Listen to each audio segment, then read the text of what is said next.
dark chocolate. Oh, you're speaking my language now. Okay. So dark chocolate. Yeah. Can you eat too much dark chocolate? That's the question.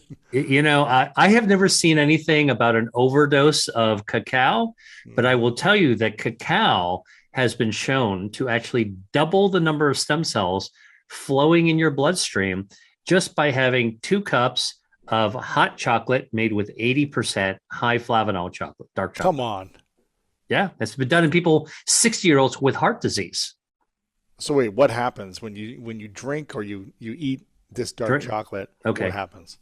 Yeah, the polyphenols in this dark chocolate that we know what they are. They're called proanthocyanidins. So I'm a scientist, so my job is to actually know what the inside chemicals actually are. These are Yes. natural chemicals. All right.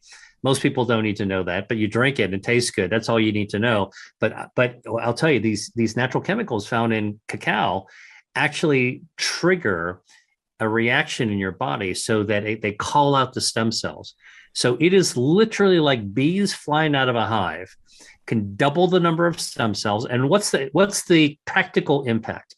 Well, there was a study done at UCSF in San Francisco that looked at 60-year-old men with heart disease. So these are people whose blood vessels were already not doing so well, and their blood flow wasn't going so well either, and their blood vessels were kind of sick. That's kind of the definition of heart disease. Hmm.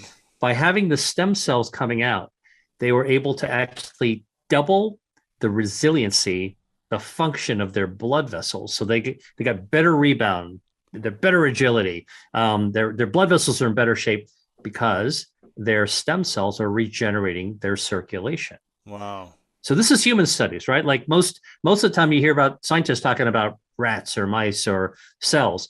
I'm talking about human studies. And that's kind of where we are with food as medicine.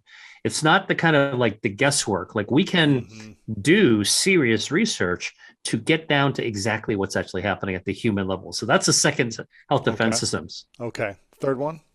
Third one is our gut microbiome. Now, people have been talking about gut health and microbiome. It's almost like a buzzword these days.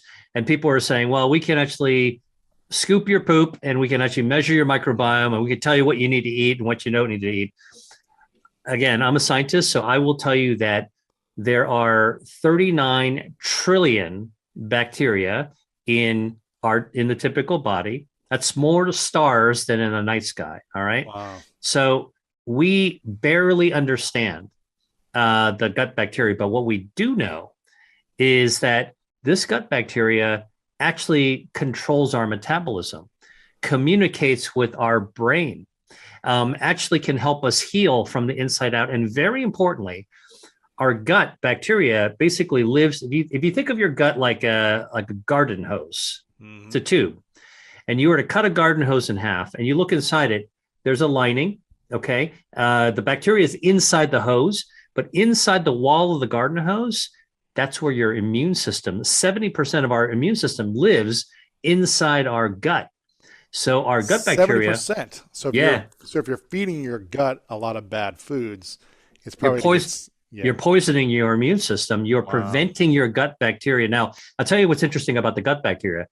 Your gut bacteria talks to the immune system right through the walls of your gut. Immune system's in there, 70%, right? Like a jelly roll, like the jelly in a jelly roll, and the gut bacteria is inside. So think about like a college student in a freshman dorm. They are talking to their roommate by pounding on the wall, right? What do you Hmm. want? What kind of pizza do you want? All right, and they can answer you, and that's basically what our gut bacteria says to our immune system. So we got to keep that gut healthy. By the way, interestingly, and I've done research on this, certain gut bacteria can actually signal to your brain. It's a gut brain axis, Hmm. and cause your brain to release social hormones. Wow. Okay, and can affect your mood.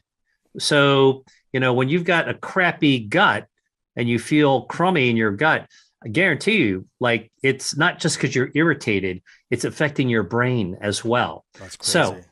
Yeah, we had Dr. Emran Mayer on, who has got the gut. I think it's the gut brain connection or the gut immune connection or something like that. So he's got a lot of great research on that.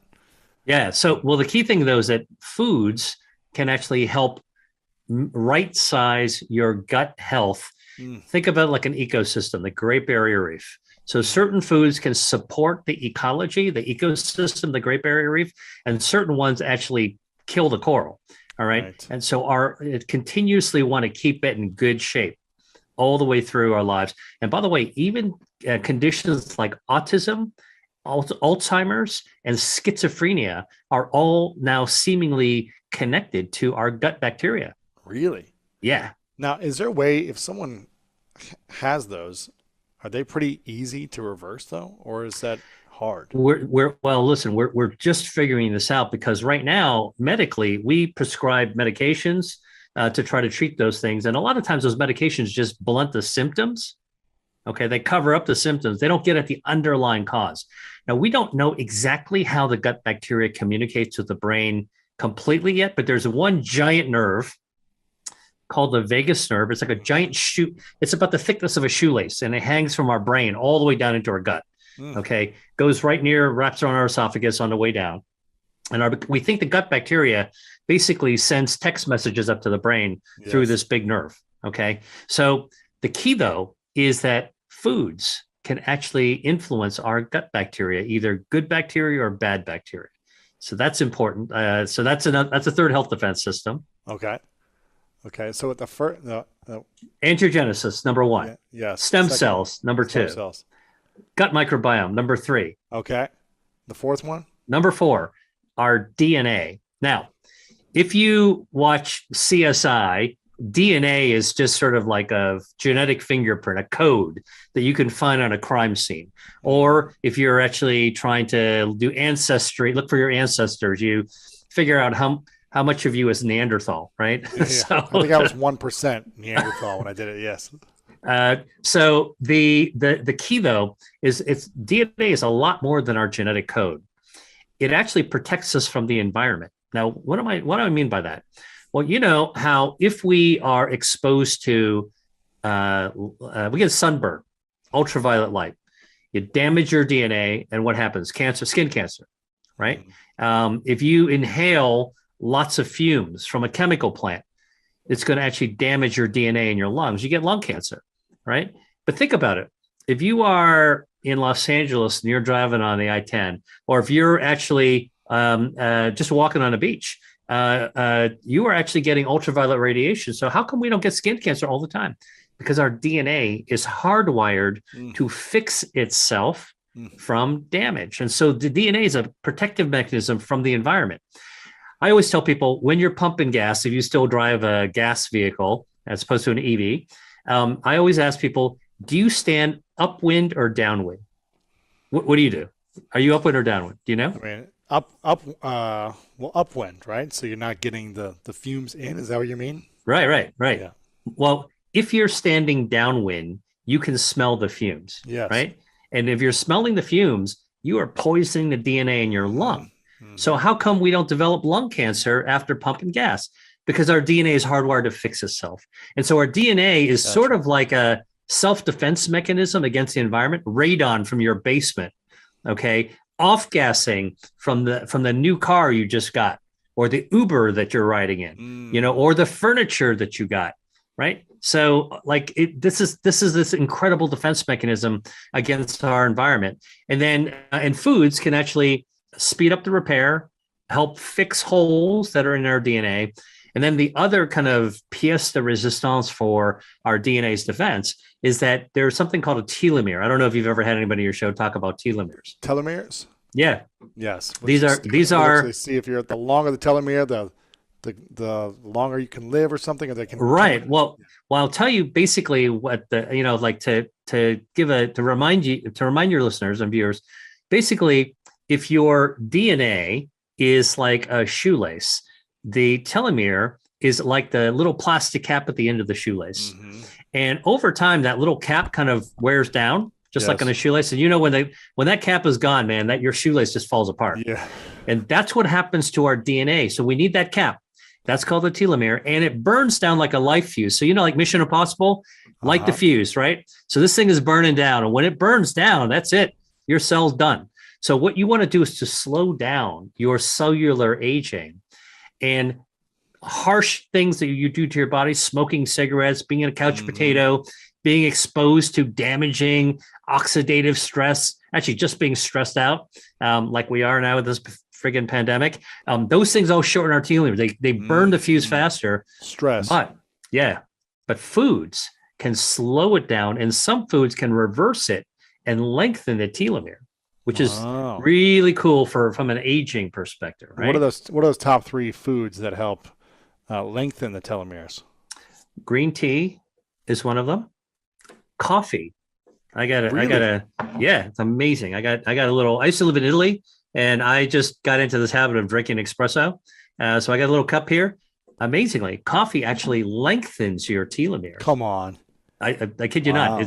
It's quite amazing. And leafy greens, some of the polyphenols in leafy greens can also slow down, and some of them actually look like they can lengthen the telomeres as well.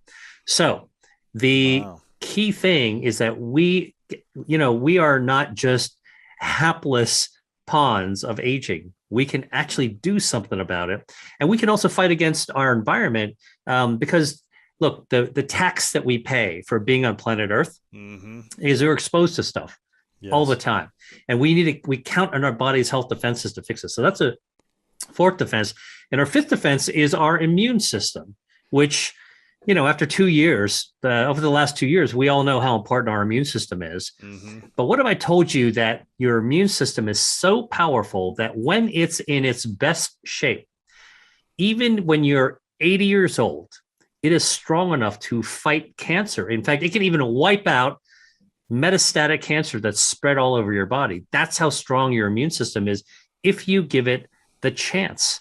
And so here's what the immune system does. It's like an army of super soldiers. So Rangers, SEALs, Marines, Special Forces. They've all got, these are all parts of the immune system, all cells of the immune system. And like the Special Forces, they've got their own weapons, their own training, their own tactics, but they all work together for the collective good. And what happens is that when you've got good, strong defenses, you can fight off invaders from the outside, bacteria and viruses, for example. But it's not just outside invaders. You got inside invaders as well. And those little microscopic cancers are inside invaders. And so our Mm. immune system patrols our body, okay? Cops on a beat. And they're looking for things that don't look right. And you see that microscopic cancer that can't grow because it doesn't have a blood vessels feeding it, angiogenesis. Basically, the immune system goes there and takes them right out, okay? Wow. And takes a sniper shot, and it's gone. And so that's why we got to protect our immune system. And there are lots of foods that can actually boost our immunity as well. What would be those top three that boost the immune system?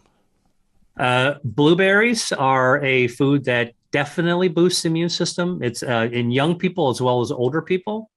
They boost the natural killer cells, which is really cool. Broccoli sprouts can Mm. boost our immune system. Now, these are the Love three broccoli day old. sprouts. These are Yeah. like the 3 day old sprouts, right? Okay. Okay. I mean, okay. Here's something most people don't know. The big broccoli that when we eat broccoli, we really, our moms told us to eat the treetops, right? They're all the same. You go to the freezer section of a grocery store and you buy some frozen broccoli, and they all look the same. They're all the same size. That's not really what broccoli looks like. If you go to the farmer's market and you see a real broccoli, is this gigantic stem Mm-hmm. with a little bit of treetop. Right. Okay. So what's in a broccoli? It's called sulforaphanes. So that's what gives broccoli that unique taste of broccoli. It's a little sulfurous. Okay. So you got to put a little olive oil, a little bit of garlic, you can saute it up. Okay. Yeah. So the sulforaphanes, we've done research now looking at what's in the treetops. And it turns out that these sulforaphanes can starve cancer, anti-angiogenic, Really? help your body cut off the blood supply to cancer. Broccoli treetops have it. But guess what? The stalk of the broccoli has twice as much of the Ooh. good stuff than the treetops. Eat the stalks. Eat the stalks. So man, like if you don't want to saute the stalks, Like a lot of cultures will just cut the stalks and saute them, stick it in a blender. You can make it into a smoothie, or Korea make a soup out of it. Mm-hmm. And so there's a lot of good things you can do. Put a little broccoli stem, little oregano powder. You Right. can do light it right up, a little turmeric. It'll be really good a smoothie or a soup. However, here's the thing. So imagine this adult broccoli having these sulforaphanes.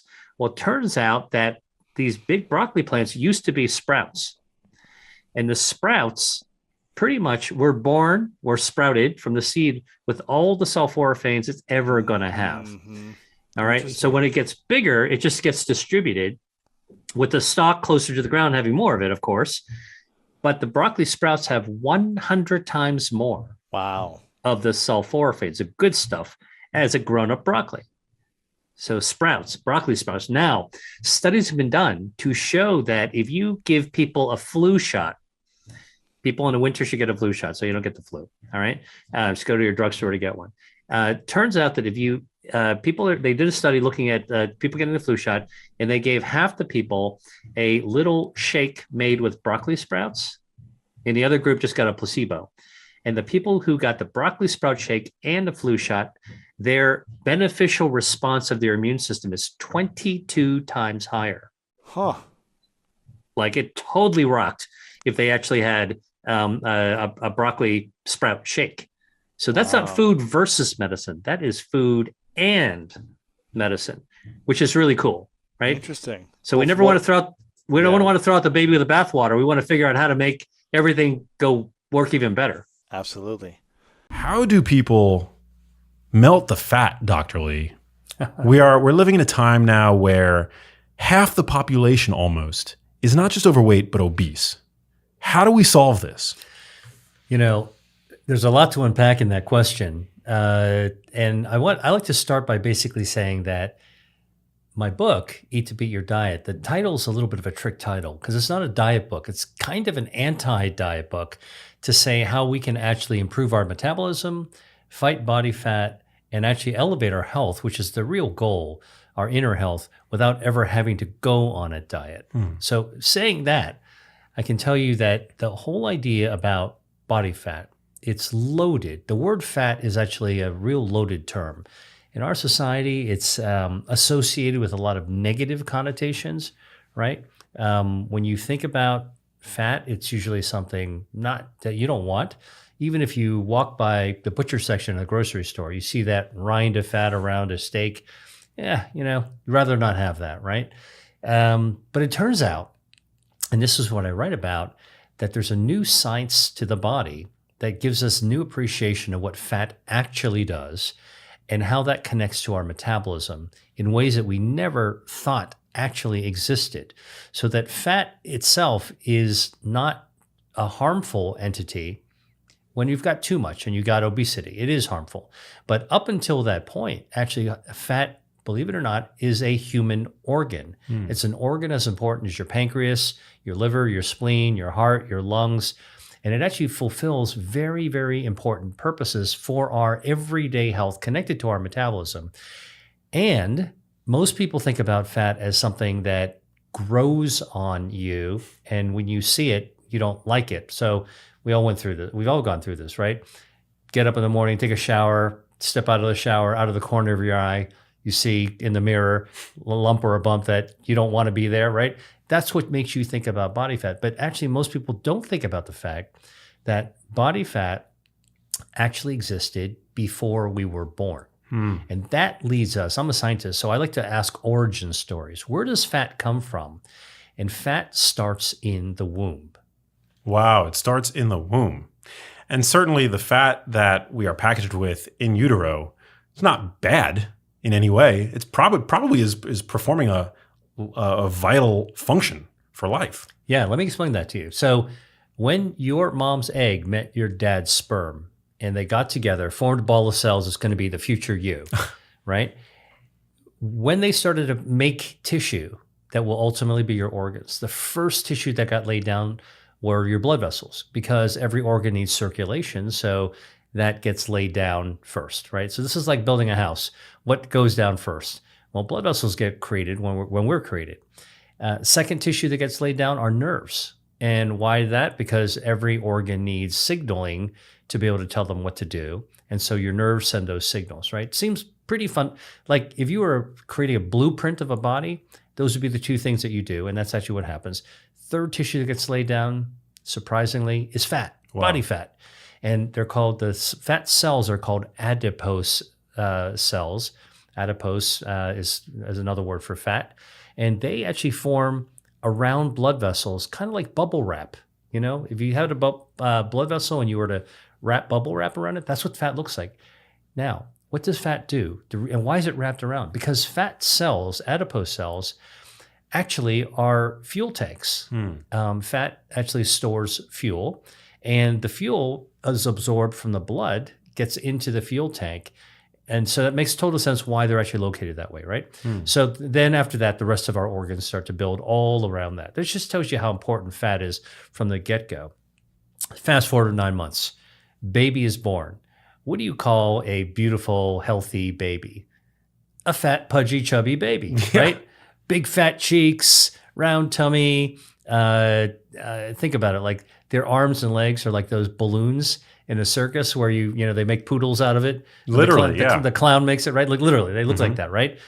So there's something great, important, and healthful about fat in utero, very important for survival, and also when we're born, right? But we don't tend to think about fat in that context.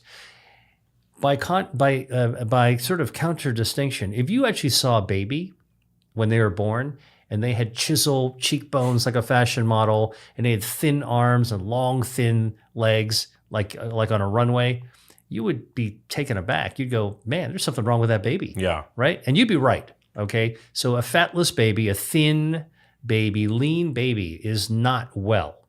Okay. So this is my kind of reset for you to rethinking body fat is actually one of the things that I write about. Like we need to have a complete reconceptualization and a new understanding of what fat actually does. Yeah. So what is the fat doing for the baby during that stage of life? Okay. What the fat is doing for the baby is actually a continuum of what fat does for our healthy bodies for the rest of our lives. And so this is sort of the goodness of fat that's hidden beneath the kind of the perception of the badness and the actual badness. So I'm not denying that excess body fat is harmful. It's very harmful. We're going to get into that in a second. But before we talk about the harms, it's so easy to jump into the demonization in the health and wellness space of things. I'm a scientist. I'm a doctor. Let's talk about the good stuff first so we can understand, when does good become bad? And that way we can know how to restore the good, right? I'm with you. Yeah. Okay. So first of all, fat, as I mentioned to you, is an organ, and it performs multiple functions. As an organ, what kind of organ is it? Turns out to be an endocrine organ.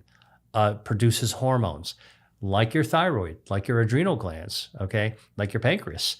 And that's an amazing thing because we don't normally think about our fat as an organ. Most organs are just a chunk of something connected to tubes.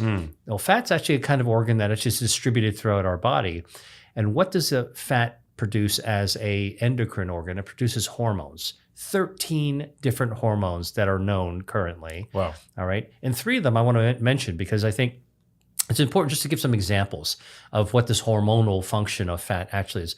Remember, we're talking about health. We're talking about healthy fat, healthy body from baby to, end of life. The first hormone is leptin, made by fat. And many of you may have heard about leptin. Leptin is sort of the appetite controller, right? More leptin, less appetite, less leptin, more appetite. So it's kind of like a volume switch for your hunger, all right? And that's important because when your fat actually is controlling your brain to go search for food so you can load up on fuel because the fat cells are fuel tanks. So you can kind of see how this all starts to fit together now, all right? Now, fat. So that's one hormone. Most people may have heard of leptin before. Another hormone that people that have not heard about, or at least very few people have heard about, is called adiponectin. Adiponectin is another fat hormone, okay?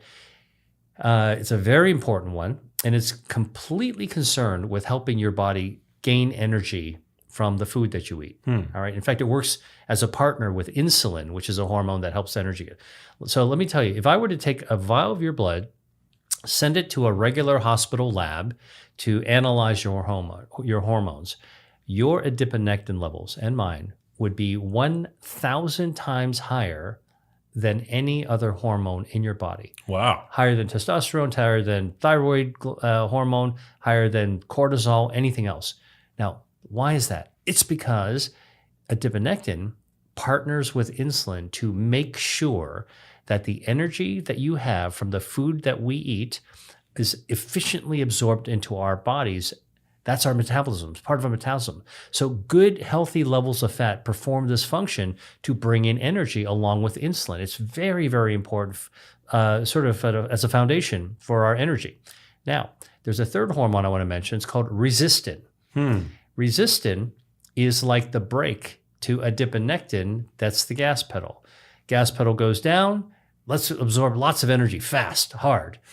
Resistant is like, whoa, let's put on the brake here, a little bit less. All right. So, most systems in the body are about balance. Okay. Leptin up, less appetite. Leptin down, more appetite. Adiponectin down, you actually have more efficient energy absorption. Resistin down, the brake, actually pull back on energy absorption.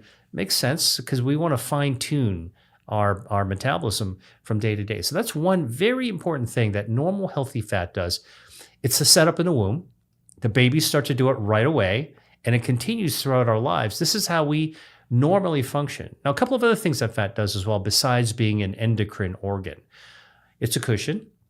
Now, most people think that fat might be a like insulation, kind of like blubber on a whale. No, it's more of a cushion. Think about fat like peanuts that you might pack something you're shipping across the country in. Yeah. All right. If we had no body fat, all right, and the most important body fat for the cushion actually is inside our frame, packed inside our belly. If you had no fat and you tripped on a rug and you fell on the ground, your organs would burst open. So fat actually has sort of a cushion role as well. Now, the other thing that fat actually has a very important role on that's fascinating is that it's a space heater. And a space heater, so this isn't just passive, like the blubber is just passive. The cushion is kind of passive, but this is an active function, just like the hormone. Instead of releasing hormones, it releases heat. Wow. Now, let me explain to you, not all fat generates heat. So the new science of the metabolism tells us, broadly speaking, there's two kinds of fat in our body. There's white fat, which is jiggly. The white fat that's under the skin, is meaning close to the skin. We call it subcutaneous. That's the stuff you see under your arm, under your chin. That's the muffin top, all right, around your thighs and your butt. That's the stuff that most people don't like, want to get rid of. And I have no problem with it. That's a good thing. If you feel good by streamlining your body, go for it. Yeah. That's an important thing. And too much of it is also bad for you. But the other thing that's really important is that another kind of jiggly fat is actually packed inside your body. That's the visceral fat we were talking about earlier.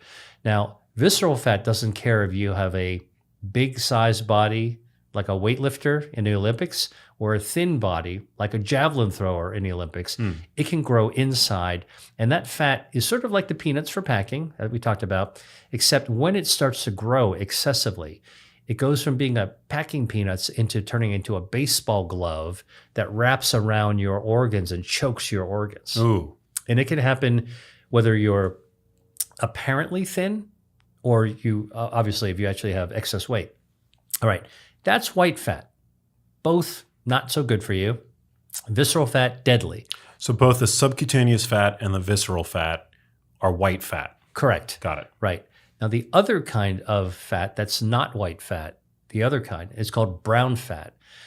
You're starting to see and hear about brown fat, so you see it online, you see some advertising for it. A lot of people in the weightlifting world and bodybuilding world talk about brown fat. I'm not coming from that sector. I'm coming at this really as a scientist and a doctor. And let me tell you something about brown fat. It's absolutely fascinating because only recently have we discovered that humans have not just a little brown fat, but a lot of brown fat. And brown fat is different than white fat because it's not jiggly. It's not lumpy, bumpy, jiggly. It's not under your arm. And it's definitely not subcutaneous. You can't see it. It's not under the skin. Brown fat is paper thin, wafer thin. Okay. So Wow. think about it. Fat as thin? Yeah. Wait a minute. Yeah. That seems to be a contradiction in terms. But yeah, brown fat are thin sheets, and it's not close to the skin where you can't see it. It's close to the bone. All right. It's deep. And it actually is plastered around our neck, plastered underneath our breastbone, around like a girdle around our chest, under our arms, a little bit in the back, a little bit in your belly, scattered. Okay. And that fat has space heater function. Wow. It's like a nuclear plant that can fire up when it's stimulated in order to burn energy. So it really actually activates your metabolism. And as it does that, it needs fuel, right? The space heater needs power. It needs gas. It needs to get fuel. Where does it draw the fuel? Where does brown fat draw the fuel from? Brown fat draws its fuel to burn from white fat. So brown fat is good fat that can fight white fat when it's bad fat. Fat versus fat. Wow. Another totally interesting thing that you can actually think about fighting fat with fat. It's like a civil war happening in your own body. Yeah, exactly. Except that they all started out being friends and all started out creating kind of a peaceful society. Yeah. Well, they should, I mean, ideally we'll return to that. So how do we then, you've mentioned what brown fat does, and you mentioned where it tends to habitate in the body. How do we stoke that fire? And how do we encourage its proliferation if it's so good for us? Can we even do that? Yeah. Well, look, I want to tell you a little story about how brown fat in humans was discovered because it's so fascinating.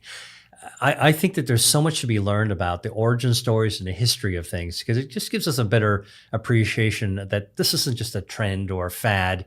This is something real that was discovered over time. Okay. So in the 1700s, there was a naturalist, kind of somebody who studies nature named Conrad Gessner. He lives in Switzerland, and he was really interested in understanding animals and the anatomy of animals.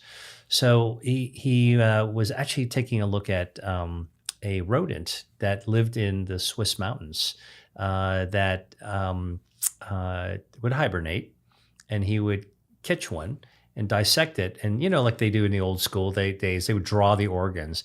And he found one organ that was between the shoulder blades, and he didn't know what it was. Brown colored, but didn't look like anything else that was out there. Well, fast forward, actually, a professor at UCLA took a look at that, over time, and started to there were more sophisticated lab tools, and said, you know what, that brown thing actually is made out of fat. And the idea of this is that they thought maybe it was something only in hibernating animals. So then they started to find it in bats and other kind of animals that actually hibernate. Okay. And they said, well, I wonder if it's in humans. Fast forward a little bit further, they found it in babies, human babies. You know where they found it in human babies? Right. Just like in this rodent in Switzerland, they found it between the shoulder blades. When babies are born, there's a little lump of brown fat that actually is there. Wow. Now, what did they figure out that brown fat did in hibernating animals is that when the animals are surviving over the winter, they need a space heater. So brown fat fires up and keeps them warm. All right. Now, what about human babies? Why do we have that? Is it a relic of evolution? Look, babies are born in delivery suites. We can put them into incubators. They're in warm homes. Why do we need them? So the idea that was originally thought is, it's just maybe vestigial, like an appendix, all right, which we know now it actually has a function because it actually harbors gut microbiome as well. Right. All right, so you don't want to be, or your tonsils, right? Like people used to say, let's whip out the tonsils, whip out the appendix. No. Like that's, they're actually important components of our body. All right, so brown fat in babies. Is it vestigial? No. Actually, it serves a function. And what they've found is that, and they thought, well, maybe when the babies grow up, the brown fat just goes away, just kind of melts away. Turns out that researchers in Boston were once looking at a woman who came in with a tumor in her chest. And they did a biopsy, looked at the biopsy, and it was made out of fat. Okay. And in fact, it was called a hibernoma because it resembled the hibernating animal's mass organ. Wow. Okay. Oma meaning tumor. And it wasn't malignant. All right. But what they thought was really interesting is that when they scanned it using a PET scan, which captures metabolic energy, in other words, what you need to generate heat, this baby in this tumor, this little tumor, hibernoma, this brown fat tumor, lit up like a nuclear engine. Wow. Okay. And it was only because we had PET scannings at that time that it could actually even be figured out. So the researcher that did this in Boston, Ronald Kahn, actually went back and said, I wonder if this signal exists in other PET scans, metabolic scans in other people. So he went back and dug up thousands of other scans that were done and found, yeah, actually, there are people that are showing this brown fat throughout their chest, and we just missed it. Wow. Like it was there, but we weren't looking for it. So we just kind of ignored the signal, but not everybody had it. So what he then did is he went back and said, you know what? It was in hibernating animals that they saw it way back when, in the old days, right? Conrad Gessner. So he said, let's go back and match the PET scans with the temperature of the day in which the scan was taken. So we went back to the meteorological record and found every time a patient had a PET scan that showed brown fat in the body, it was on a cold day in the wintertime. And on warm weather days, it was cooler. So this space heating fat function that lives in adults as well as babies, as well as hibernating animals, truly has a physiological function to help generate heat. It is a space heater. Wow. So much of your attention is focused on adding in. You really want the audience to add in and the readers to add in. And I'm curious about that from your perspective of how you arrived there, and how much does the balance come in terms of adding in versus, as you were talking earlier, with artificial sweeteners in the gut microbiome, that there's certain foods that just by taking them out, we allow the body to do what it does naturally. How do you think about that balance? Yeah. Well, look, first of all, I'm like most people, I think. When you tell me not to do something, my brain goes, well, maybe I'll do it one more time. Maybe I'll try it. And so there's a lot of human nature to how we respond when somebody says something to take something away from you. And human nature abhors deprivation. And so one of the things is, I think most of us like to have our quote cake and eat it too. And so I always felt when I was, taking care of patients and trying to counsel them on things, rather than tell them to remove things from their diet, because that's really easy to do. And there's plenty of people out there, scolding people. Fear, guilt, and shame is sort of like the building blocks of traditional counseling about nutrition. And it makes you feel bad, actually, when somebody tells you, like you're a bad person for eating junky food. What I try to do is empower people, because I think people love to feel justified in what they like. And so in my book, I read about 200 foods that all activate the body's health defenses. And I used to say, I dare you to find in this 200 foods something like that. I dare you to find, review this foods and tell me that there's nothing that you like. And most people actually find something in 200 foods that they actually like. And I say, well, look, start with this, because what you like is already good for you. So you're already way ahead of the game. And if you can keep on adding things that you like and just understand, this is that education knowledge piece, what you like is good for you, then you can love your food and love your health at exactly the same time. And then this whole idea of anti-deprivation is that if you spend more time thinking about what to add to your body that's good for you, you'll spend less time thinking about the bad stuff, and more good things in your body kind of push out room for bad things. And if you spend most of your time fortifying your body's health defenses, those 5 health defenses, angiogenesis, stem cells, microbiome, DNA protection, and immunity with foods, honestly, every now and then you're going to fall off the wagon.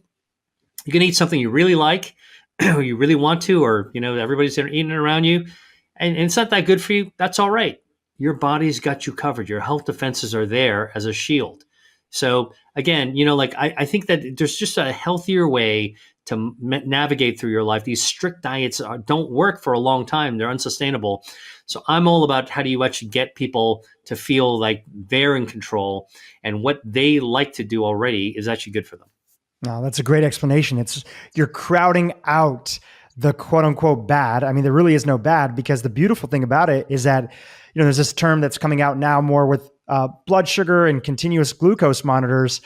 And the idea is, metabolic flexibility, that when you have a diet that is maintaining a healthy blood sugar on an average basis, then you go somewhere, you want to enjoy something, you enjoy that thing. You're not having the stress of this thing is going to completely throw me off, because your foundation is so healthy, so resilient, that you can enjoy some of these things, because food is not just about fueling our body and avoiding disease. It's all about the joy, social aspects, breaking bread together, so to speak. And that adds a lot to life, including severely reducing stress. And I find that the healthier that I become with the foundation and having a ton of plant foods inside of my diet by volume, I would still say most of the calories, by calorie, it's still probably a little bit heavily reliant on the healthiest quality animal foods that I can find, wild caught fish, grass-fed steak, things like that I'll throw in. But by volume, it's still plants. When I have that base, I also have less desire for these other things. So instead of eating the whole croissant, I was in Mexico City recently and we came by an incredible bakery. I just wanted a little taste. I wanted to get the idea of it. I had a little bit and I was like, that's cool, because I never feel deprived. I never feel that I have to use willpower to say that I can't eat something or that it's bad for me. No, this is something that I can enjoy. I get the point, and then I can move on from there. Yeah, I know there's this Japanese saying harahachi banmi that basically says just eat 80% and then leave, like quit the clean plate club and don't eat, and just eat 80% of what your body would want. I have another, which I think is really healthy. It's kind of like your own way to actually have caloric restriction, which we know scientifically is good for you. But I have another story to tell you. Please. I traveled to Asia after college, and I was in China, in Beijing. And this is, soon after China, not too long after China opened up for tourism. So, this is many decades ago. And I went to visit the Summer Palace. And I've been back a few times. Obviously, this is way before the pandemic. And you can actually visit the Summer Palace where the Dowager Empress lived. And basically, this royalty of China basically was fed by imperial chefs, and it was a restaurant. So I was honored to be able to dine there, and they wanted to serve an imperial meal to show you what it was like back then. So I'll tell you, most of it was plant-based, but they had 30 different types of dishes that came out in a dinner. 30, okay? And there's no way you can eat 30 dishes, right? I mean, think about it. You go to like a steakhouse, there's no way you're going to eat 30, or you go to a vegetarian restaurant, you're still not going to eat 30 meals. So what I learned that's never left my mind was that, food is pleasurable. And the way that the approach was not to put a lot on the plate, have a lot of different variety, to really be able to stimulate the taste buds, get the enjoyment of the food, make people feel like they could indulge and enjoy their meal. And the Dowager Empress would just eat with the chopsticks, just take one bite out of each plate, okay? And just get a sampling. And so that's what I realized when you're talking about the croissant, it brought my memory back to me. You don't have to have the whole hog of whatever it is they're serving. You can actually satisfy your indulgence by having a taste of it, savoring it, like really try to enjoy it. And that way, if you give us a little bit of time, it's not going to make you want to go back and just pig down on the whole thing. You learn how to enjoy the taste of something, allows you to experience more without having to stuff yourself. It's well said. And I think for a lot of people who are listening here, just like you gave the example about the broccoli and the broccoli sprouts, they know food is powerful, and we're all creatures of habit. We get into buying the same sort of 5, vegetables that everybody ends up having: corn, potatoes, all those classic examples, tomatoes, which obviously have a lot of healthy properties as you highlight inside of your book. But when we talk about variety and getting inspired, that's what I really love about what you guys are doing with your course and kind of extending out the book, is you're giving even more inspiration, more education, so that people can get excited about wanting to go try something new. So that you go into Whole Foods, you go into Trader Joe's, you go into your local supermarket, wherever it is, or shopping online, and you're like, wow, I'm actually going to pick out this other food that I kind of overlooked, What's an example of one of those things that is an underrated food, something that people overlook and might not have as part of their normal routine, but can have such a profound effect if they start including it into their diet? Yeah, I'll tell you a great one. Kiwis, right? So these sort of, I don't know, baseball shaped, little smaller baseball, furry little brown things. You cut them open, they're beautiful and green with seeds, starburst on the inside. I didn't used to, I always liked kiwi, but I never really ate them very much. But I started doing the research on them, and kiwi is pretty amazing. First of all, it's a great source of vitamin C and fiber. And the vitamin C actually has tremendous antioxidant effect, and it can protect your DNA. And studies have been shown that actually if you eat one kiwi a day, it'll protect your DNA against damage by about 60%. If we ate 3 kiwis, it would actually help your body build any damaged DNA back by about 60%. And so here's something simple that you can peel, cut up, chop it into a yogurt, or just eat plain. It's delicious. You can put it into a smoothie that actually has this amazing ability to actually protect your genetic material. That's so fundamental, and it tastes great and not too sweet, and it's got a little citrusy flavor. Then the other thing that's great about kiwi is that it's packed with fiber. Now, fiber is basically, a kiwi is essentially a prebiotic food. Its fiber feeds our gut microbiome. And studies have shown, there's a study done in Singapore that showed that just eating a kiwi, even one kiwi, overnight will start to change your gut microbiome, favoring more healthy species of bacteria.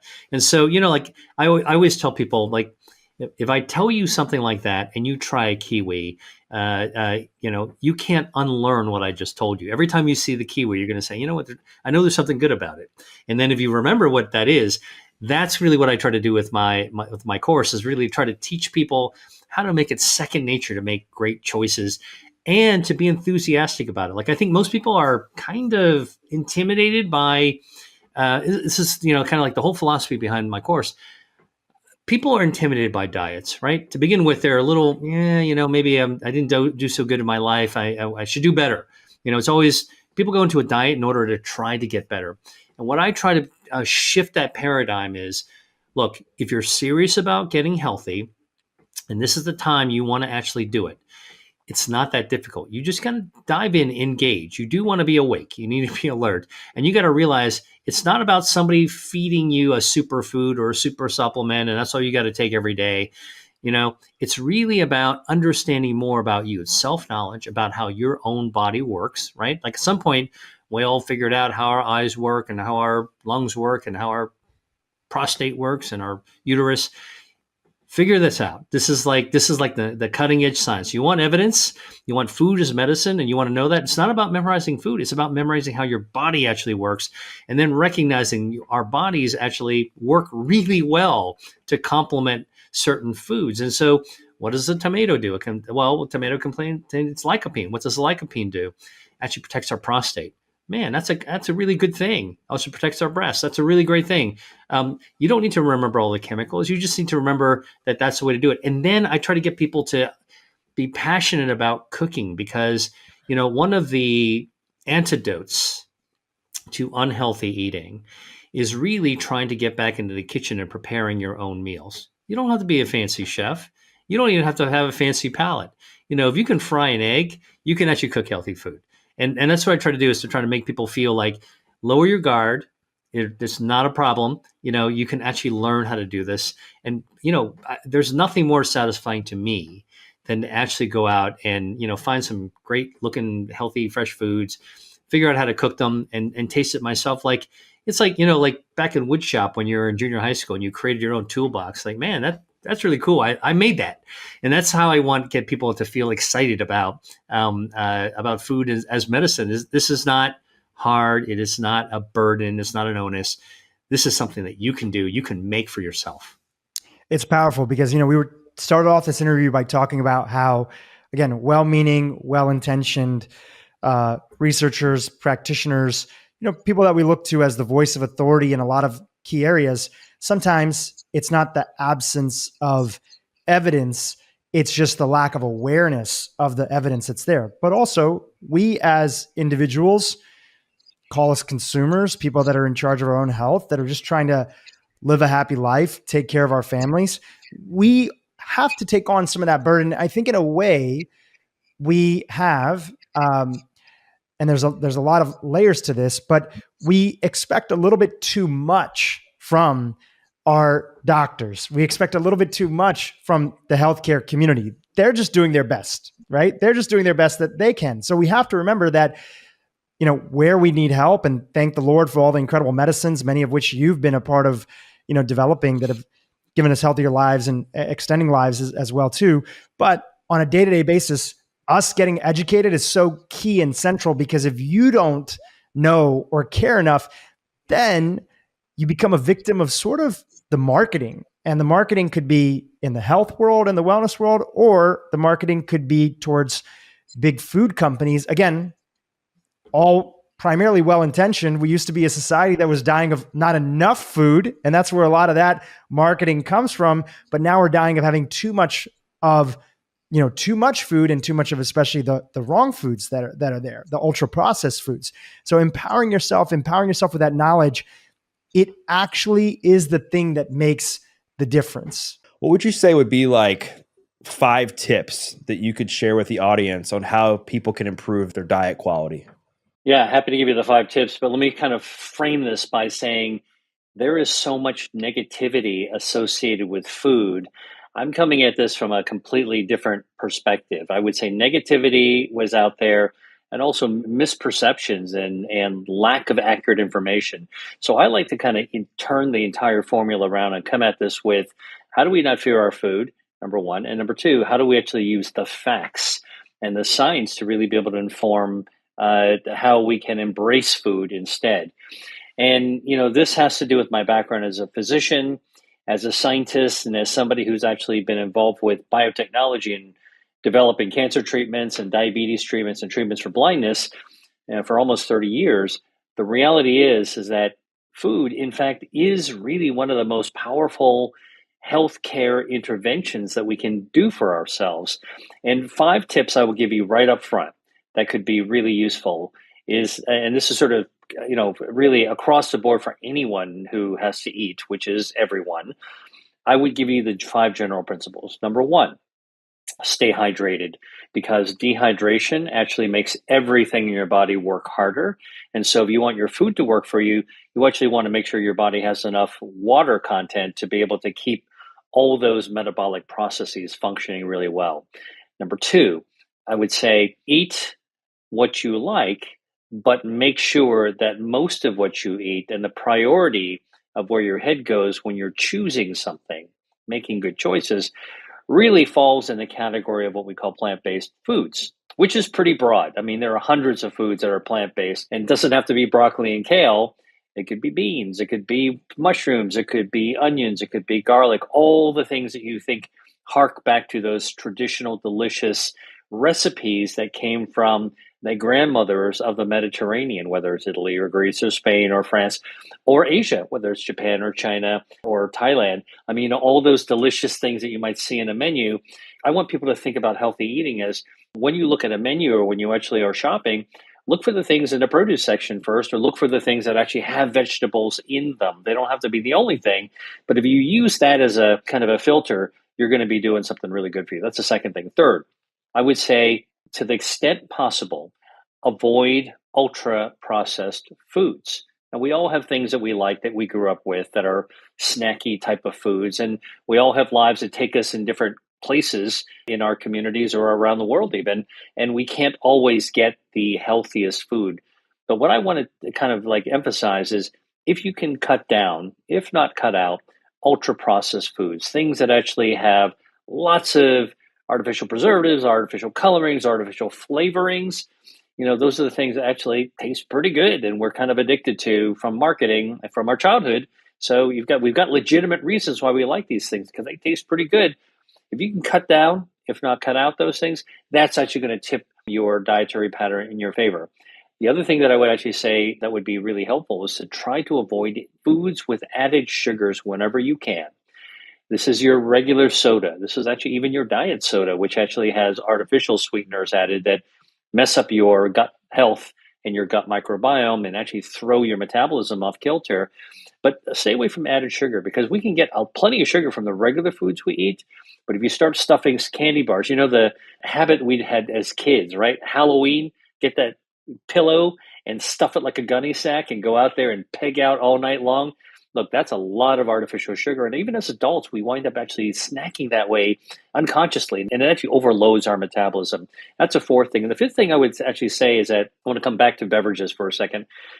Besides water, there's two other beverages that I think are go-tos for health. And one is tea. Could be green tea, could be oolong tea, could be black tea. And the other one is coffee. Remarkably, water, tea, and coffee are the go-tos for beverage and health. Now, what you add to them can make a big difference. But, those are 5 general rules that I think will take anybody else towards the path of health. And by the way, you'll notice that I didn't give any absolutes, and I didn't say things that are really unreasonable. So that's probably a good place to start this conversation. Yeah, I love that. And I would imagine that the 5 tips that you shared probably go in line with what you would recommend for somebody as far as a dietary pattern to follow for longevity. So I guess outside of making sure you're consuming a lot of plants, drinking plenty of water, limiting ultra processed foods, what are a few other staples that you think people should include within a dietary pattern if they want to increase their longevity? Right. Okay. So longevity means not only having more birthdays, but also having good quality of life along the way, right? So we want a good, healthy lifespan, not just a long lifespan. If you're gorked out, at 100 years old, or you are blind 100 years old, that would not be worth it. So I think the key to longevity, and this is such an important and popular topic, I think, and it's really driven by science. There's a lot of really exciting things about longevity. I want to make sure people don't forget that we want to actually be able to enjoy our lives even as we live longer. Nobody wants to add more miserable years to their life. All right. So having said that, what are the things that are important to us? And I'm going to give you some concrete food things, but what you're going to hear me talk about is the framing. Because I think a lot of times when we hear about nutrition or food as medicine, we hear about individual substances, individual foods, individual recommendations without getting the context. So I think context is important. How do we actually maintain good later years in our life if we want to expand them? Our brains need to work. We need good cognition. What does that require? At a minimum, our brains need to have good blood flow. So we need to protect our circulation. So foods that can actually help protect our circulation, keep our circulation going, are really helpful. Research has shown there's actually a natural chemical that's found in a lot of foods called ursolic acid that actually helps our blood vessel system stay healthy so we have better blood flow.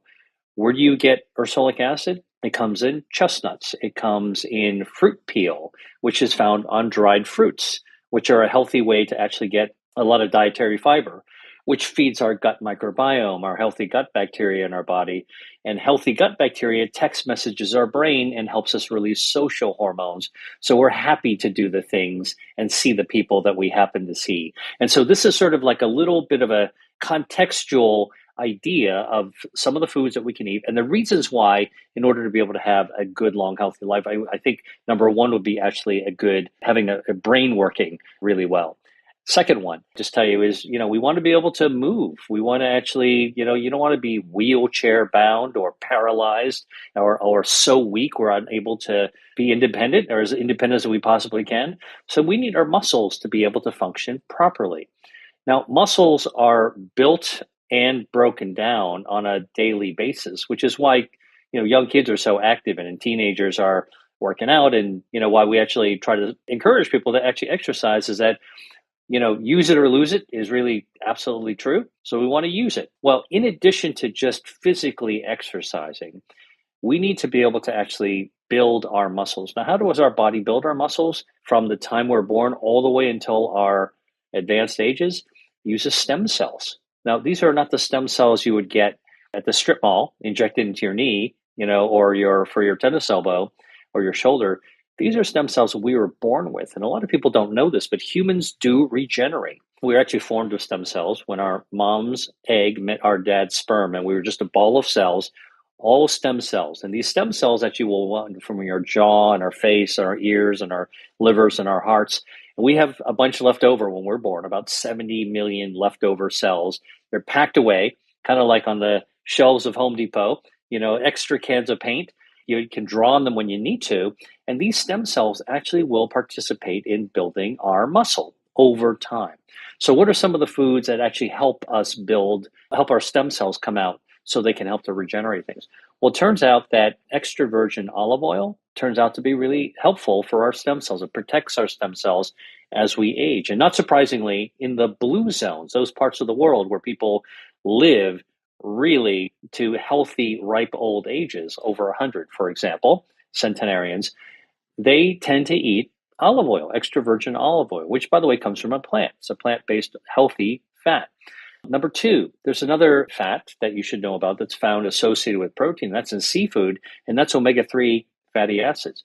Omega-3s also help our stem cells regenerate. They prompt our body to stay renewed, which is important for aging. Where do you get omega-3s? Well, besides salmon and anchovies and mackerel and sardines, you hear about that a lot. It turns out many, many, many different kinds of seafoods and even seaweeds, actually edible seaweeds, actually have omega-3s. So one of the things that I write about in my new book, Eat to Beat Your Diet, is leaning into that seafood section of the grocery store, which some people already like seafood, but some people aren't familiar. And I want to take people's apprehension away to say, dive in there because there's a lot of great stuff. That's a secret to longevity as well. It turns out in many of the blue zones and in many places where people live to a ripe old age, they eat reasonable amounts of seafood regularly. And not surprisingly, this omega-3 is found in there. Now, I'm going to throw one last kind of delight and surprise that can help your stem cells, which help to rebuild your brain and your heart and your muscles, actually is dark chocolate. Turns out chocolate's a candy. Okay, it's a confection. But to make dark chocolate, you have high amounts, 70%, 80%, 90% cacao. Cacao is actually from a seed pod, the cacao plant, and that's a plant-based food. It turns out there's natural chemicals, bioactives in cacao made in dark chocolate at high concentrations that help our stem cells come out and rebuild our muscles, our circulation, many other parts that need to be renewed. And as we get older, one of the things we want to do is we want to continuously be renewed rather than broken down. These are some of the ways that we think about diet and longevity. Those are some great tips and some great foods. As you were naming those foods, I was like, yep, definitely eat that. Yep, definitely eat that. And it just seems like it's pretty consistent too with like the Mediterranean dietary pattern, right? Would you say that that's pretty accurate? Absolutely. And here's the thing that I think is really important to understand about the Mediterranean diet. As you said, Doug, it's a pattern. It's not a single recipe or a single commercial package. The Mediterranean is not just Italy and Greece and Spain, which people can pick out in 2 seconds. But in fact, it's made up of like 27 different countries that all surround the Mediterranean Sea. And most people don't realize this, but Tunisia and Israel, Croatia are all Mediterranean countries. And what that means is that there's a really rich diversity of traditional foods that people have enjoyed. So, for people that say, well, I'm not really into Italian food, or I'm not really, I don't know who wouldn't be into Italian food, but, some people are very picky with their food. What I say is that if you want to look at Mediterranean pattern, you have to appreciate this is more than 20 different countries that have something to offer for you. And similarly, Mediterranean is one pattern of healthy eating, but the other pattern of healthy eating is in Asia, because Asians live, there's a long pattern of longevity, it's traditional patterns, lots of seafood, lots of plant-based foods. And here's the cool thing, Doug, is that the Mediterranean and Asia, if you think about restaurant menus, might look like there couldn't be more differences, but then two different types of cuisine. But in fact, the pattern of eating and the things that are in them could not be more connected, because 2,000 years ago, there was something called the Silk Road. And it was a series of dusty trails that linked China to the Mediterranean. And the traders that did trade silk, but many other things as well, also exchange their ingredients and recipes. And so when you want to think about healthy patterns of eating, please do think about Mediterranean eating and realize that Mediterranean is much more than Italian food. It's a lot of different foods. But now I want you to actually open this up to a kaleidoscope of cuisine that includes Asia and the interconnections between Mediterranean and Asia. And I actually, in my new book, I call this Mediterasian, because it really is something that is not new, but thousands of years old. And now it's time for us to kind of really go back and tap that well of culinary genius that's always existed, and the stuff tastes great too. What myth around eating for a healthy heart most annoys you? You know, as somebody who studies blood vessels and circulation, which is what the heart is all about, the thing that really irritates me is when people think that just simply working out, whether it's jogging, going to the gym, lifting, that'll actually guarantee that you're going to be heart healthy. In fact, that's only a bit of the solution. Oh, that's fascinating. All right, we're definitely going to talk some more about that. Will, what are your 3 tips for living longer? 3 tips. Number 1, get good quality sleep. I'm a doctor. I went through training. I was deprived of sleep for years. That subtracts years off of your life. So get some good rest. Second, eat healthy. And what that means is going to be different for every individual. But bottom line is that listen to your body, because your body knows what actually is not so good for you when you feel badly. And there's a huge literature of studying what's actually good for you, mostly plant-based foods, and we can talk more about that. And then the third thing really is to stay physically active. That doesn't mean you have to jog, swim, run a marathon. What it means is that you have to actually move.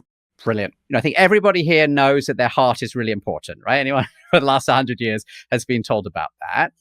I think most of us, and I'm included, have never really thought about our blood vessels. And I know that blood vessels have been the center of your research. Can you start maybe by explaining why our blood vessels matter? Yeah, well, I'm a physician, I'm a scientist, I'm a vascular biologist, which means I study blood vessels and the cardiovascular system. And here's a little fact that most people don't know. First of all, when it comes to your heart, which is about the size of your fist, that's the best kind of surrogate measure of what it looks like in your chest. This heart, this beating muscle, is connected to 60,000 miles of blood vessels that course throughout your body. 60,000 miles. 60,000 miles. Now, if you were to pull out all the blood vessels in your body and line them up end to end, you'd form a thread that would wrap around the earth twice. Now, you can imagine how important blood vessels are when they're connected to the heart this way, because your heart, every beat, every pump, jets out blood through these highways and byways that bring the blood, the nourishment, the oxygen you breathe, all the growth factors to every cell in every organ of your body. I've suddenly discovered that there's 60,000 miles of blood vessel inside me, which is amazing. Wraps around the earth twice, not something to try at home, I guess. How does it link then from these blood vessels to actually impacting, our heart health, which I think is the thing we think about? What's going on and how does that link?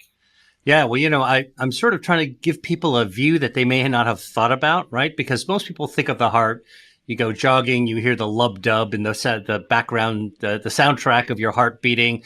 But here's something most people don't know, is that when we were all in our mother's womb forming, one of the first organs that we formed isn't your brain, isn't your liver, isn't your bones.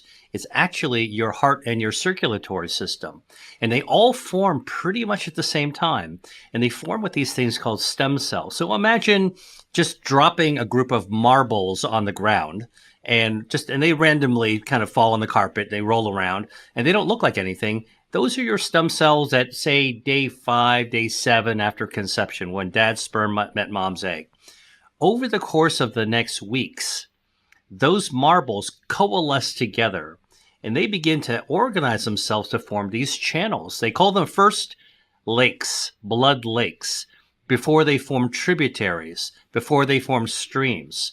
And that's basically, at the end of the day, they're left with one additional area, which is the heart.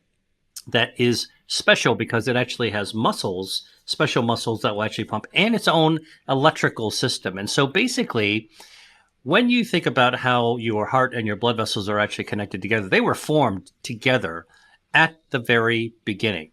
All right. So what happens to your heart will impact your blood vessels, your circulation, and therefore your organs. And what happens to your blood vessels actually impacts the heart as well. So if you have very stiff blood vessels. Now, blood vessels are actually very elastic. So basically, when your heart pumps, they will stretch to accommodate the blood. All right. Because a normal capillary, the smallest blood vessel at the very, like just getting into your organs to feed your cells, that's the thinness of a human hair. That's a human capillary. Now, to jet blood through that, in fact, that diameter of that blood vessel is smaller than a single blood cell. So even for a healthy blood cell to get through that end channel, it has to stretch to allow things through. Oh, wow. So everything, I think about this like these tiny little elastic things that Yeah. are opening and closing to squeeze through, like literally my blood cells. That's And right. without my blood cells, my organs are in trouble. Is that right? Without your blood cells pumping through, delivering those oxygen-carrying, oxygen-rich red blood cells very quickly, and I'm talking about within seconds, your organs start feeling starved. Think about getting choked. You can't breathe. All right. And then soon it turns blue, just like you would be blue in the face. And shortly after that, your organs stop functioning properly. And when they actually stop functioning properly, they start to malfunction. The ultimate malfunction, whether it's in the liver, whether it's your kidney, whether it's your brain, I mean, the ultimate brain malfunction is you have a stroke. And this, by the way, everything I'm talking about in your organs also can happen to your heart. So when there's a malfunction of your heart because it's not getting enough blood flow, it can also happen. The heart has its own circulation, which is pretty amazing. Not surprising, but amazing. When the heart's own circulation gets clogged or too stiff and it blocks blood flow, then you have a heart attack. And so the things that we hear about, heart attack, stroke, cardiovascular disease, these are all problems of that giant system, that 60,000 mile system that formed, was one of the first organs that formed in your mom's womb. And so I need this stretchiness in order to deliver down these capillaries. And I think we've all maybe heard a little bit about this idea of it being blocked. Is that the same as not being stretchy, or is that actually something different, Will? Right. Well, think about this. So think about a big sock that you put your foot through, right? So the sock has to stretch. Like the sock you pull out of a drawer is actually pretty thin. It looks too thin for your leg to go through, but because it's stretchy, you can actually put your foot and then your ankle all the way through it, right? Yep, I'm familiar. I fought with my daughter this morning to do exactly that, as I seem to end up doing many mornings, because it turns out that it's a lot easier to put your foot through the sock when the other person is helping rather than pulling it in the other direction. So right. I understand the analogy. Now, when that sock is no longer stretchy, it's stiff. Imagine spraying concrete around that sock, or maybe even pouring concrete into the sock, okay? And now try to put your foot through it. It's not going to go through very easily, right? It's stiff. There's no stretchiness. And that's actually what happens as we naturally get older, and particularly when we're eating what is the so-called Western diet. Now we can talk about that in more detail, but we eat a diet that's not so good for our circulation. What happens is that a blood vessel, let me just kind of give you a little more detail about the stretch. The reason a blood vessel can stretch has to do with how it's designed. A blood vessel has got different aspects of its wall. Cut a blood vessel in half and look at its cross-section, and you'll see there's a thin lining on the outside. There's a little muscle on the beyond that, so the muscle can allow it to stretch. And on the inside, there's a lining of cells, very special cells called endothelial cells. Endo, because they're on the inside. Endothelial cells, these are the liner cells of a blood vessel. So think about saran wrap. That's how thin it is. Okay, lining the inside of your blood vessel. Cling film for those of us in the UK. Yep, clear film. That, by the way, so basically that's the blood vessel. The muscle helps it stretch. The wall helps it stretch. The clear sheet on the inside, that is a special layer. That layer is slippery. It's like the surface of an ice skating rink that's been polished and buffed before the first skaters get on it. And the reason that endothelial slippery layer is so important is because blood cells slide right along it. They don't stick. Got it. So I'm sort of thinking now, I bet it's like you're in a tunnel, but all the walls are covered in like a bit like Teflon, I guess, on my pans or something, right? Like something very non-stick. Is that a way to to think about this? We'll have to talk about the Teflon in your pan from a healthy eating perspective. Okay, But But yes, that's exactly what it is. And I use the idea of an ice skating rink because many people have spent a winter holiday looking. It could be outdoors, it could be indoors as a skating rink, or just think about the Olympics, right? So when the ice is fresh and ready for the day's first skaters, it is slick, it is smooth, and everything just starts at one end and goes all the way to the other end. Yep. Take off your sweater and throw it on the ice and it'll go all the way across the rink, right? Now, as long as that lining is perfectly smooth, everything will glide right along. Now, what happens when you actually smoke a cigarette? Okay. The nicotine, the chemicals, the harsh chemicals, it damages that Teflon layer. It damages that liner, that transparent liner. Going back to the ice skating rink analogy, it would be like if you took a rake and you just raked the ice and scuffed it up. Now try to throw a sweater on it. It's just going to stick right there. It won't slide. And so that roughening up of the inner lining can actually make blood cells clot, stick, and form a clot. That is the beginning of the end. When I say the beginning of the end, that starts to narrow the blood vessel. The blood vessel starts to get stiffer. You don't actually have that stretchiness. Plaques, fat can actually build on the inside of the wall. And what is a plaque, Will? A plaque is a thickening. Like a plaque on your teeth is any kind of a thing that builds up on your teeth, right? So a plaque in a blood vessel is similar to what you would find in your teeth, but it's on the inside layer. And what it does is it makes it stickier, it makes it narrower, it makes it stiffer, all the things you don't want in a healthy blood vessel. That makes sense. And I can see if I'm trying to deliver anything through this and it's starting to get more and more constricted, I mean, it's sort of obvious to a layman, right? It doesn't sound good if I'm trying to push something through and the pipe is getting more and more furred up. So is there I have a toothbrush for my teeth, right? For this situation with plaque.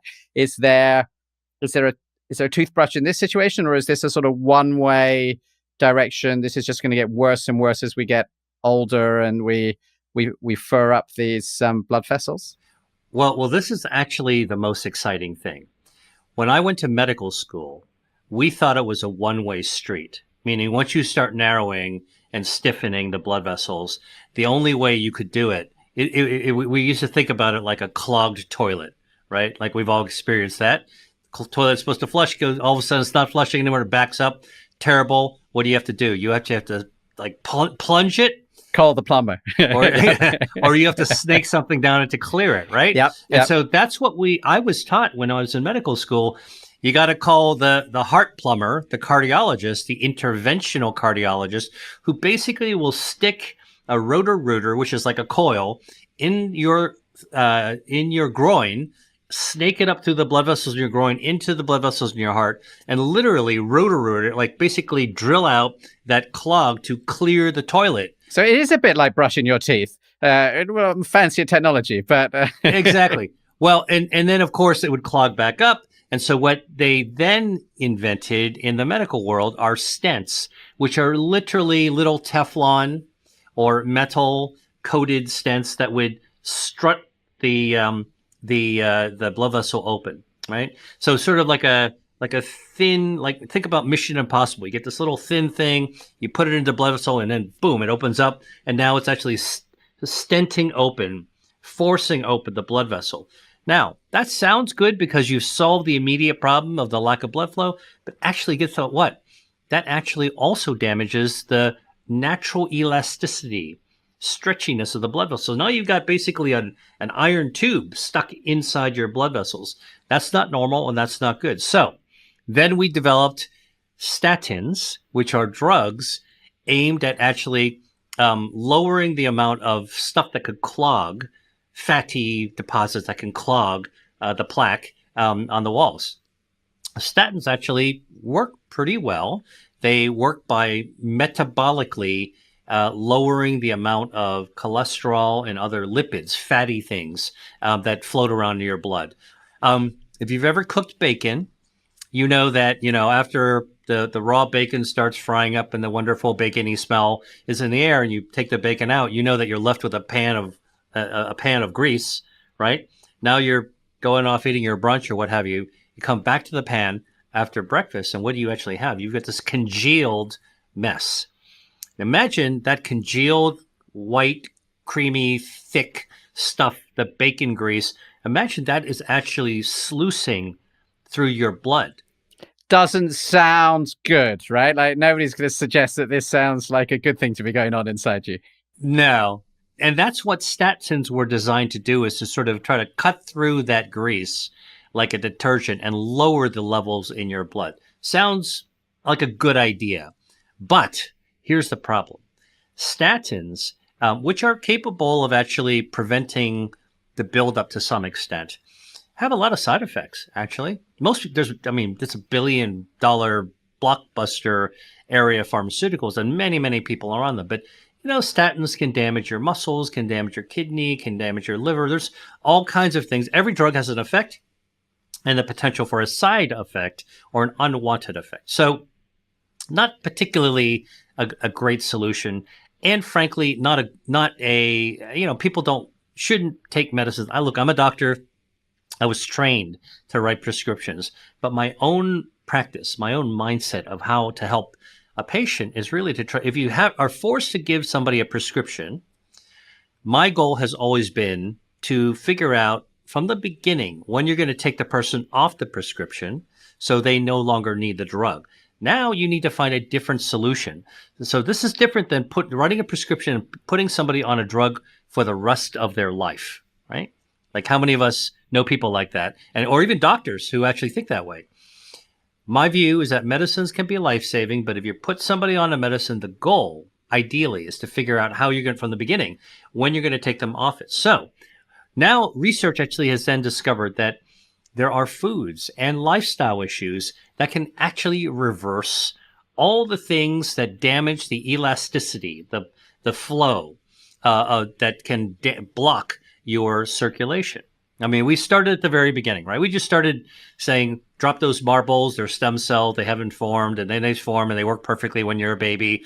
And over the course of your life, during aging, and over the course of maybe less than salutary dietary habits, you're eating foods that are not so good for your circulation. You get the clogging, gets a cigarette smoke, damages that smooth ice, and now it's sticky. All right. Can we avoid stents? I think we can. Can we use drugs? Yeah, I think we can. But can we use diet and lifestyle to reverse that clogging? That prevent and reverse. That is actually what's remarkable, because science has now discovered it's possible to not rely on the drugs or the hardware that I was taught the medical community has to use. About the impact of the gut microbiome and how that can be tied to body fat. And specific to that, one particular organism that we're starting to hear more about, Akkermansia. Can we talk about the interplay between the gut microbiome and our metabolism and this very important, organism that many people may be unfamiliar with? Okay. Everyone's probably by now heard about gut health and thought about gut health.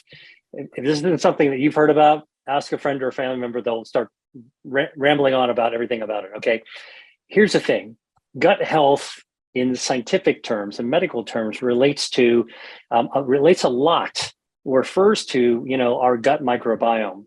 And our gut microbiome is really the bacteria that is mostly in the last part of our gut. It's an area in the colon called the cecum. And although not all of our body's healthy bacteria is there, a lot of it is. What's a lot? 39 trillion bacteria. That's a lot of bacteria. Our body is only made of 40 trillion cells. So we're about 50-50 bacteria and and the other 50% is human. All right. And so what we realized is, and again, I'll confess this as a bona fide MD who went through medical school, is that when I went to medical school, and you probably had the same thing, Cynthia, is that I was taught that bacteria are bad, must kill bacteria, and now must memorize all the bacteria you must kill with prescription antibiotics that are necessary in order to stay clean and healthy. Well, turns out that's all like a little bit misemphasized, because most bacteria that we encounter throughout our lives are good bacteria. Almost all of them are good bacteria. And we do encounter a few bad guys. I mean, think about it. It's like saying that the way that the medical community was trained is like, everyone's a terrorist, must kill terrorists. But in fact, actually, most people are good guys. Most people are ordinary, peace-loving citizens. And yeah, there's a few, bad actors out there. We do want to make sure that we're keeping an eye out for them, right? So it's really, what's amazing to me is how modern science is teaching us to upend a lot of the traditional teachings that the medical community actually has been saddled with over the decades. So gut microbiome are healthy bacteria living in our gut. There's a lot of different bacteria, not only bacteria, by the way, there's always also viruses. There's also fungi. There's also another type of small organism that most people don't talk about, don't even know about, called archaea. That's another kind of member of the gut garden that's out there, but let's not go there right now. I'll tell you about the bacteria. We're just beginning to understand the importance of the gut microbiome. And we do know that the bacteria in our gut talks through the wall of our intestines, because they're living inside our intestines. They talk to our immune system, and they talk to our immune system right through the wall of the bacteria. It's like they're I would say it's like college roommates in a dorm with really thin walls. And basically the bacteria, which is one roommate, pounding on the wall to the roommate, basically saying, hey, what kind of pizza do you want? All right. And then the roommate can hear on the other side and shouts back, I'd like mushroom or olives. And basically our bacteria and our immune system talk to each other that way. And good, healthy gut bacteria give good instructions to our immune system. And this is really kind of an eye-opener to realize that our immune system is so tightly connected. And when our gut bacteria is not healthy, not only is our immunity, our defenses down for immunity, but our inflammation, which is another part of our immune system, goes up. And the gut bacteria not only influences our immune system, it also influences our metabolism. It influences our lipid, cholesterol and lipid levels in our body. The inflammation actually is really important to control, because if we've got extra body fat, basically we've got actually a smoldering fire burning in our body. Okay, and it's our healthy gut bacteria that puts out that smoldering fire. Like we put out that forest fire to prevent it from becoming a wildfire. We need good, healthy gut bacteria. And most people have not until recently paid attention to their gut. So, and we've all been through this before. Like when you're feeling okay, and then one week you're not feeling okay, you're gassy, you're crampy, you're not regular, or you're having loose stools, and you're just not feeling that good. You're not talking about it to people mostly. Okay. That means that you don't have good gut health. And most likely there's something going on with your gut bacteria. We are just beginning to actually understand that we got to pay attention to that. Now, a lot of people out there say that they've got a solution. Do my stool test and get my probiotic. And what I will tell you is that we don't understand enough about it yet to come up with a definitive solution. However, there are certain bacteria that are very, very interesting. One of them is called Akkermansia muciniphila. Akkermansia, Akkermansia. That's the first name. The last name, the genus of species, is muciniphila. Muciniphila because it actually likes to live in the mucus of your gut. Now, I learned about Akkermansia muciniphila not in a metabolism setting, not in a diabetes or an obesity setting, but actually in a cancer setting, because I do cancer research.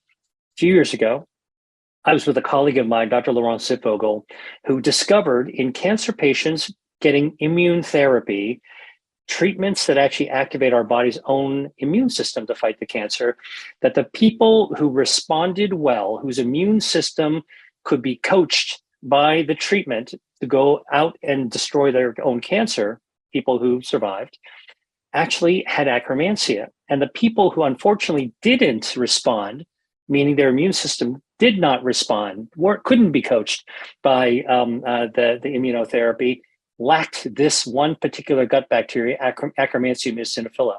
So that's really interesting. One bacteria could make the difference between whether you lived or died as a cancer patient with a particular kind of treatment. To me, like my radar went up right away, like, oh my gosh, we got to figure out more about this. And the more we actually discovered about this, so what Laurent Zipvogel did, she took out the Akkermansia from these responders, cancer patient survivors, and took them to the lab and gave them to lab animals that were developing cancer and gave those lab animals immunotherapy. And so they would respond if they had the akkermansia from the patient. And then she gave them antibiotics to wipe out the akkermansia, and the cancer grew right back and killed the animals. So just like the patients. And so this was I think 2017. And now the research has continued to evolve. Now we're finding that it's not just cancer, okay, which is not about cancer. It's really about the immune system, our own health defenses. But another defense is really about able to tame our adipose tissue and our metabolism. People with good metabolisms have more akkermansia. People with, and this is actually a really strange observation. So I'm a scientist. So, one of the important things about scientists is you can tell somebody's a real scientist when they tell you they don't know something. All right. So here's what we don't know, but what we observed. People who are suffering from obesity actually have hardly any or no akkermansia in their gut. People that are lean with good metabolisms actually have akkermansia. So this is an observation that we need to pay attention to. How come one group doesn't have akkermansia? Is it a cause or an effect? What is akkermansia doing? Well, it looks like akkermansia may be controlling the lipids, might be influencing the inflammation, really, really being helpful. And so then the question is, how do you grow your own akkermansia? Okay. Well, it turns out that there are certain foods containing polyphenols, like pomegranate juice, that contain elagitannins, is the bioactive, that doesn't act directly on the bacteria, the akkermansia. It prompts your gut to secrete more mucus. There's more soil for the akkermansia to grow. So it's basically like a gardener saying, how do I put more fertilizer for my flower bed to bloom, my annuals to bloom? So pomegranate juice, Concord grape juice, cranberry juice have all been studied. They all have this elagittannin. More mucus, the more mucus there is, the better the akkermansia grows. And I can tell you, I had a patient I once was treating who had cancer. She was about to get an immunotherapy for her cancer, multiple myeloma. And I told the oncologist, hold off for a second, because let's test her stool to see if she had akkermansia. This is as a result of my knowing, my work, my knowing about Lawrence Vogel's work. And so we tested her stool. She had zero akkermansia. Why? Because her kids had bronchitis. It went right through the house. She had gotten some antibiotics from, a walk-in clinic, and she had no akkermansia. So I said, wait, let's grow some back. So we gave her pomegranate juice. We tried to really give her some fermented foods to really make her gut health better. We needed more mucus. We needed more gut health, more probiotics, some prebiotics, probiotics. Then we tested her again a few weeks later, and she had 6 times above the general population's worth of akkermansia. So if you're missing it, I'm telling you, diet can actually grow it back, which is a wonderful thing. And when we actually gave her the immunotherapy, she actually responded completely, like one of the best responders ever seen in history. So I'm telling you, this is not food versus medicine. In this case, it's food and medicine, or food before medicine. And it's really about the body and the wonderful things that we can do to feed our body's health defenses, feed our body's metabolism. It's all stuff that's inside us. Well, it makes so much sense. And I love that it's tangible. It's not an unusual thing that people have to go purchase to be able to support their gut microbiome. Now, I want to be respectful of your time, but I would love to kind of focus in on some of your favorite foods. You do a beautiful job in the book, really talking about specific foods and compounds that can be very, very beneficial for helping support metabolism. And then briefly touch on the Mediterranean kind of concept, which is so aligned. I grew up with an Italian mother, and, food was savored, and you took long meals. There was no rushing around, but let's touch on those things. And the other piece that I want to compliment you on is that I read so many books for the podcast, and sometimes there are intangible things, but you do such a nice job of describing the food item and exactly the amount that you need to consume. So you're not wandering around saying, are you talking about a cup of something, or is it a tablespoon? You're very specific about your recommendations. Yeah, no, well, thank you for your kind words. Look, I'm somebody who really grew up like you around really delicious food. I grew up in the city of Pittsburgh, Pennsylvania, where there's a lot of ethnic communities. And I went to these folk festivals where we got to sample a lot of things. Look, we all come from different places. We all have our own origin stories in terms of every culture in the world has its own food story, and food traditions. And I love that. I really respect that. And one of the things in my research, I talk about that in our food ingredients, there are these compounds that might be tongue twisters for people to pronounce: lycopene, chlorogenic acid, zeaxanthin, beta-cryptoxanthin. I could go on and on. Allicin, hydroxytyrosol. They're all in the book if you want to read about them. But what's important is that they're all found in our foods. They're found in things like tomatoes and apples and pears and garlic and scallions and garlic scapes and lots of seafood as well, including the omega-3 fatty acids. And what I try to do is sort of take away some of the mystery. Look, Mother Nature is very clever and incredible. She has gifted us with so many healthy natural chemicals that activate our body's health defenses, that help us tame our metabolism and fight body fat. So they're in there. So what are some of the favorite foods? In my book, I wanted to do something that I know a lot of diet books don't. And I wanted to take people on a tour of the plain old grocery store, the way that I go through it, and take them on a tour to point out the things that I see as you go around. Go to the produce section, which is usually the first section. What am I seeing? I'm seeing tomatoes. I'm seeing brassica vegetables. I'm seeing the broccoli, the kale. I'm seeing the bok choy, the baby bok choy. Then I'm seeing the mushrooms. And I'm seeing the red onions. And I talk about all these things and try to provide a little bit of, underneath the hood, give a little clue into how do we know it's good for you? And one of the things that I really do that you just pointed out, Cynthia, is I point out the human evidence. What is the clinical study? The lab study is interesting, especially the scientists, but the human study is what people care about. And in the human study, you always have a dose, an amount, a frequency, just like any medicine, which is food is medicine. So I publish that around. So every food that I talk about, or almost every food, I should talk about the doses. So what's interesting is like pears. Pears actually have been able to reduce waist circumference. How does it do it? By shrinking the visceral fat, the harmful fat, the gut fat. It's kind of like a baseball glove that's like packing or squeezing your organs. And in a study that was done to show that you can lose like 2 inches around your waist circumference by eating pears, how much did they give? 2 medium-sized pears before lunch for 12 weeks. And they even tell you what kind of pears. Okay, there were Bartlett pears and Anjou pears. Hey, these are the things that you see in the grocery store. So I literally take people through the produce section, then I go to the seafood section, because this is a whole other podcast, probably, like things that people are not comfortable with, fish and seafood, like I didn't grow around fish. I don't like fish. Look, there are so many incredible, delicious, amazing seafoods to enjoy. And I'll come back to that with Mediterranean, that I actually spent a whole chapter diving into things that you'd recognize, and a lot of seafood I'm willing to bet you don't recognize, like the mitten crab or the mantis shrimp. These are things that are out there. I really want to punch through the brick wall and show you that there's a lot of stuff that you haven't discovered yet. I want to demystify that and tell you the dose of that to eat as well. And then, of course, the forbidden middle aisle. I wanted the people to say, you know what? It's time to grow up and get out of this, this elimination thing. Don't even go to the middle aisle. Wrong. I call my chapters in the book, Eat to Beat Your Diet, is called Treasure Hunt.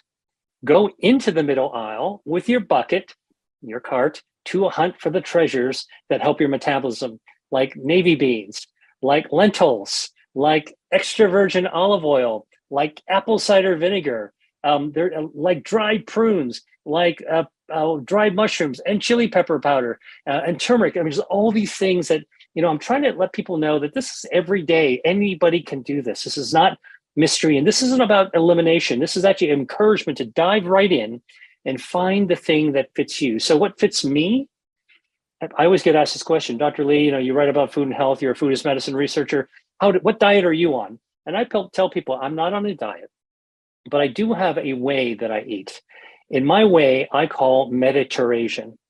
I'm Asian. I grew up in a Chinese family. I had lots of Asian food. I also spent a gap year in the Mediterranean before I went to medical school. I lived in Italy. I lived in Greece. And then after that, I went to China, and what I was interested in doing on those gap years is to study food, culture, and health. And so to me, what's really wonderful is that there is a beautiful way that these natural ingredients, whether you know the chemical names or not, have been incorporated into recipes. And they're easy to find on the internet. Many of them are traditional. Your grandmother and her grandmother were making these foods, okay? Natural, fresh, local, seasonal, all that stuff that you hear about that sounds trendy, and cooking them and sharing them and eating them that contain fiber. They may be fermented. They have these polyphenols in ways that everyone can enjoy and savor without wolfing your food down. And, if you went to a traditional household eating like in Italy or Greece, and somebody watched you wolfing food down, and hit you with a spoon because you're not supposed to eat that way, right? Like, and I think that this is really what I talk about. Mediterration is going back to the basics, becoming reconnected with the traditions of some of the healthiest cuisines in the world, and appreciating the fact that these are delicious foods that you can really love your food, to love your metabolism, and to love your health all at the same time. That's what my book is about. Hi there. If you enjoyed watching this video, I know you'll love the next one. Stay here and check it out, and I'll see you there.